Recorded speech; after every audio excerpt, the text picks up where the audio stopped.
Welcome back for another Airbnb property management tutorial. Today we're talking about the co-host functionality, how to use it, who to let be a co-host, and when not to use it, so that way you can keep growing your Airbnb business. Let's get to it.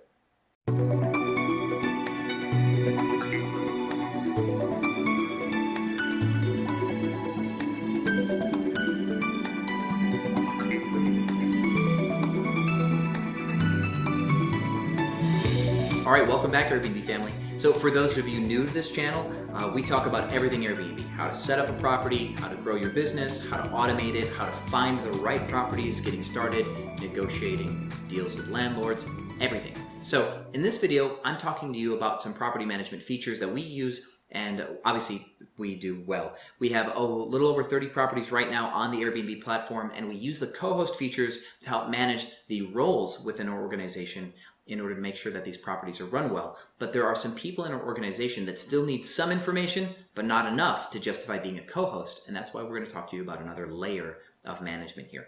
So I'm going to do a screencast so that way you can understand where we're coming from. You're going to love it. So let me open up this screencast for you. So the screencast is going to be of a secondary co-host account.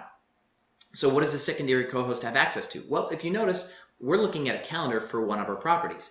They can go in here, they can see how much the persons staying are getting paid, they can see what the nightly rates are, they can change the nightly rates, they can change availability, they can change details about your listings, the description, photos, everything like that. They can adjust your nightly price and extra fees, including your cleaning fees. They can do pretty much everything except handle resolutions, and they are not the person that guests see when they're searching for properties. This is the main difference between a secondary co-host and a primary co-host, is when you're searching for a property, the primary co-host or the admin is the one that you see, right? So the secondary co-host is a good support login. It's a great way to create a sandbox for a section of your properties. So what I did is I created a Dallas section of property secondary co-host here, so that way when we bring on a junior property manager, that person will use this platform.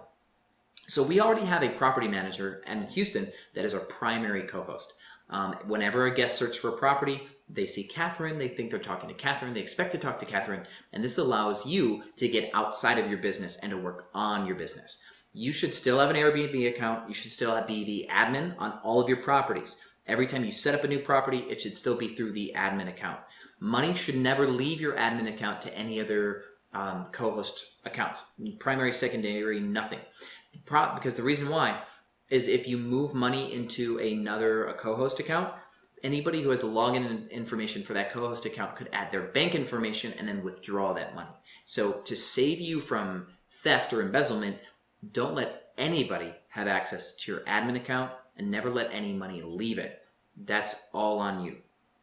So from there, you have your primary co-host account, which is the key to really automating the management of your properties. But again, let me remind you that even primary co-hosts cannot finalize resolutions.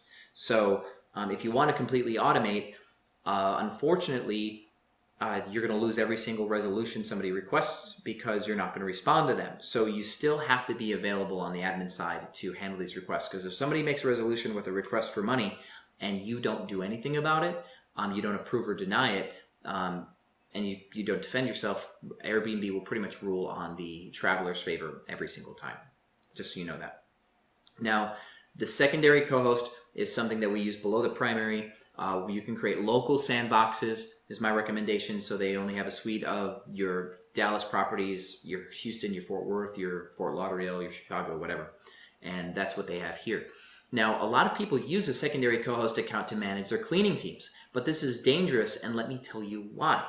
See, your cleaners don't understand all the nuances of running your business. So you're giving them too much information here, which can cause internal issues and resentment down the road. Like for example, let's say you have a property where your cleaning fee is like $150. Now, the reason why it's that high is because you're inflating a single night booking with it. Well, a lot of hosts do this, where your nightly rate might be $150, and then your cleaning fee is $150. So if somebody wants to stay for one night, that's $300. They want to stay for 2 nights, it's $450. 3 nights, it's $600. You get the point. And it starts to taper off. It makes it cheaper the longer they book for. your cost of cleaning might only be $40 to $50, including the hourly for your cleaners and your cost of supplies. Your cleaners know this. So if they see that $150 cleaning fee, they're not going to be happy and they won't understand why, and this might create an issue for you. You don't want to give them that information. And your cleaners should not be adjusting availability. They shouldn't be saying, well, this place is unavailable. They shouldn't be able to change the nightly rate. Your cleaners could coordinate with their friends and lower the nightly rate, and their friends would book for super cheap, right? Now you're screwed. You want to create these sandboxes to prevent people from doing anything that you're not wanting somebody to do. Make sense? So how do we do this? Well, we give our cleaners access to Google Calendar.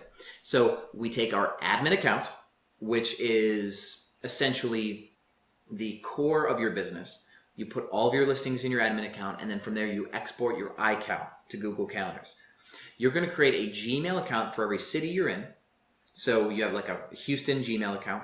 You export the iCals for all of your Houston properties into your Houston calendar. And this is where you'll see something like this, where your cleaners now can see who's coming and who's leaving. They can even get details. If the guest hasn't checked out yet, there's a phone number. They can contact that guest. You probably want an American phone number, right? There you go. So they can contact that guest and say, you need to check out. It's past 11 a.m. or whatever. They get this information, but they don't get to see the exact prices you're collecting, the cleaning fees, different stuff like that, the stuff that would be oversharing. Now, there is a great way to do this. You could have your cleaners log into this Gmail account and use this Google Calendar this way, but what if you have to let somebody go, right? You'd have to change the password for your Google Calendar every single time you let somebody go. Well, Google Calendars has this feature where if you're the owner of this calendar, you can set it up so that way people who, You can set it up so that way people can view the calendar if you include them with share with specific people feature. So there's a way that it's public where anyone can view it, which is what you don't want to do. But then there's a section where you can put people's email addresses in and they have permission while you've allowed them. If you ever terminate somebody, you remove their email address from the permissions and now they won't be able to see it anymore. Because if you ever let a cleaner go, you don't want them to know when all of your future guests are coming in and out, because that becomes like a theft risk or a vandalism risk. People don't like getting fired, right? So you kind of need to take away all their power the moment that you terminate them. You really want to cut your risks there. So I recommend Google Calendars, sandbox it by the city by creating a unique Gmail account. And that's how we do that. So then, like we just discussed, above that, you've got your supportive roles for each city. You have your primary manager, which will be the primary co-host. And then you have your admin account, which runs all of the money, right? It is the citadel that is impenetrable. Only you have the password.